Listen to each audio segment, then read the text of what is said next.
આજે મારા જોડે આવું થઈ જશે મેં વિચાર્યું નહોતું. હાય, હું છું પ્રિયાંશી. સ્વાગત છે તમારું મારી ચેનલમાં.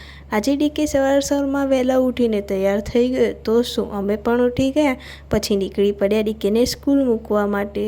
તમે જોઈ શકો છો કે એને સ્કૂલ જવાની એટલી ખુશી છે તો વહેલો ફટફટ ઉતરીને નીચે ઉતરી ગયો. તો અમને પણ ભૂખ લાગી હતી તો અમે નીકળી પડ્યા પૌવા લેવા માટે.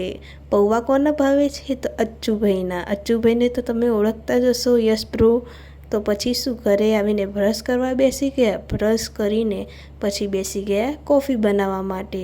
કોફી સાથે સાથે મેગી કોને ભાવે છે કોમેન્ટમાં જરૂરથી કહેજો. હું પૌવા લઈને આવી હતી પણ પપ્પા કે મારે પણ ખાવા છે તો પછી શું, હું મેગી ખાવા બેસી ગઈ.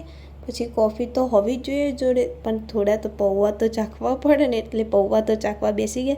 પછી મારે જવાનું હતું મામાના ઘરે, તો હું રેડી થઈને નીકળી પડી મામાના ઘરે જવા માટે. તો મિની બ્લોગ સારો લાગ્યો હોય તો લાઇક, શેર, સબસ્ક્રાઈબ કરવાનું ભૂલતા નહીં.